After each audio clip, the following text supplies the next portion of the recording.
Perfect. Well, thank you very much, Steve and Cheryl, for that much too generous introduction. If my late mother were here, being my mother, she would believe every word of it. If my late father were here, being a realist, he would probably wonder who you were talking about. But introductions of that sort remind me of the small boy who fell headfirst into a barrel of molasses. And when they pulled him out, he licked some of the molasses from his face and said, "Lord, make my tongue adequate to this occasion." Well, actually, this is not my night for humor, and I'm not a match for either Stephen or George. So I'm not even going to try to be funny. Except my first line, and that's after this wonderful banquet, I think that I have exceeded the feed limit. Bad humor, you better believe it. I wish that I were in a mood for good humor, but I'm not. We are hell-bent in the direction of destroying our planet, and frankly, we appear to be doing very little about it. Decades ago, visitors from other planets warned us about where we were headed and offered to help. But instead, we, or at least some of us, interpreted their visits as a threat and decided to shoot first and ask questions after. The inevitable result was that some of our planes were lost, but how many were due to retaliation and how many were as a result of our own stupidity is a moot point. Wilbert Smith, one of the first Canadians to take an active interest in the subject of UFOs, asked the visitors about the accidental destruction of our aircraft by flying into the vicinity of a flying saucer. The response, and this is Wilbur's words, "We were informed that although a few of our aircraft had come to an unfortunate end by what they considered the colossal stupidity of our pilots, they were now taking corrective measures to avoid our aircraft." I asked them, and this is still Smith, I asked them what happened, and they said, "Well, the fields around the saucers, in order to hold them up, in order to produce the gravity differential, the time field differentials which were necessary to operate the ship. These sometimes produced field combinations which reduced the strength of materials to the point where they were no longer strong enough to carry the loads that the materials were expected to carry."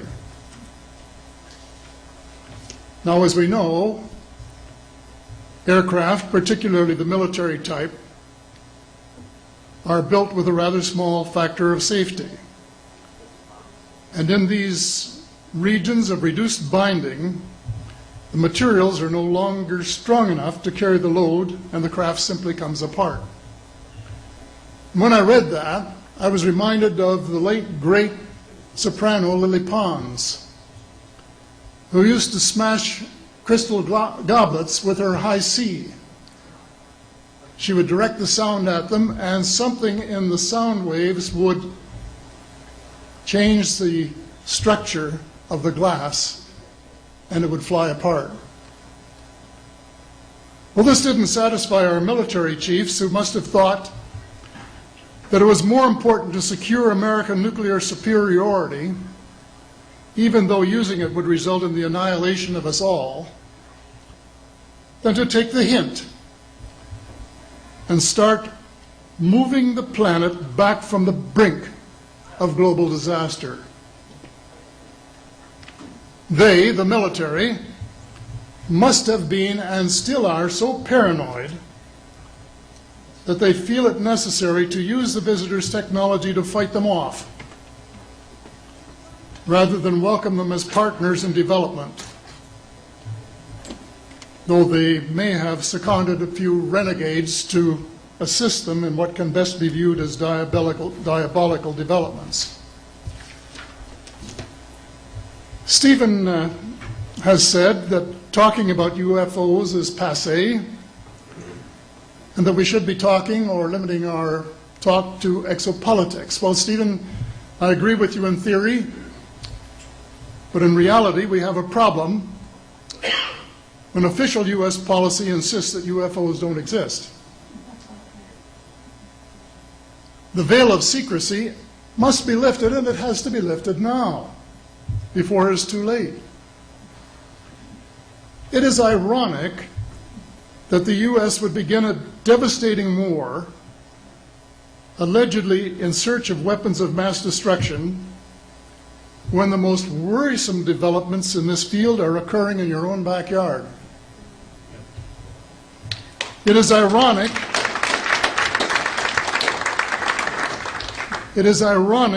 that the U.S. should be fighting monstrously expensive wars in Iraq and Afghanistan, allegedly to bring democracy to those two countries, when it itself can no longer legitimately claim to be called a democracy, when trillions, and I mean thousands of billions of dollars, have been spent on projects about which both the Congress and the Commander-in-Chief have been kept deliberately in the dark.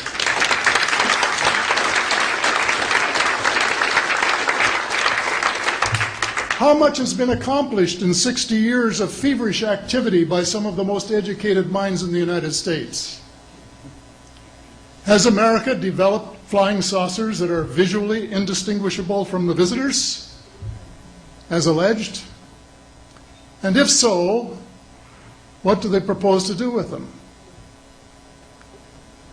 Even more critical, what progress has been made in the development of clean energy sources that could conceivably replace fossil fuels and save the planet from becoming a veritable wasteland?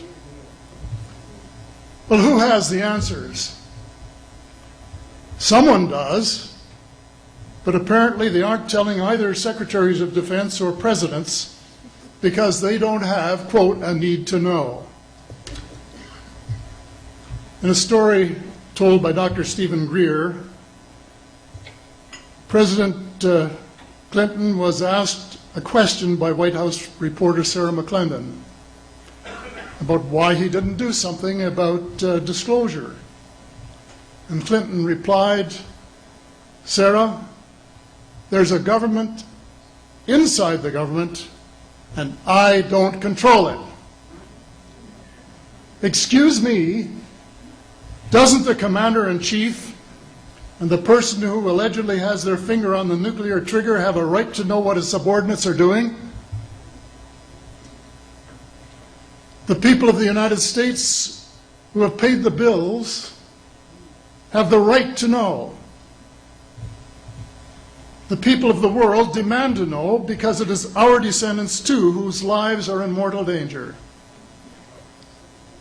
It is time for the people of the United States to launch a new war against the evil of lies, deceit, and darkness, and go all out to win the victory of truth and transparency and light. Thank you.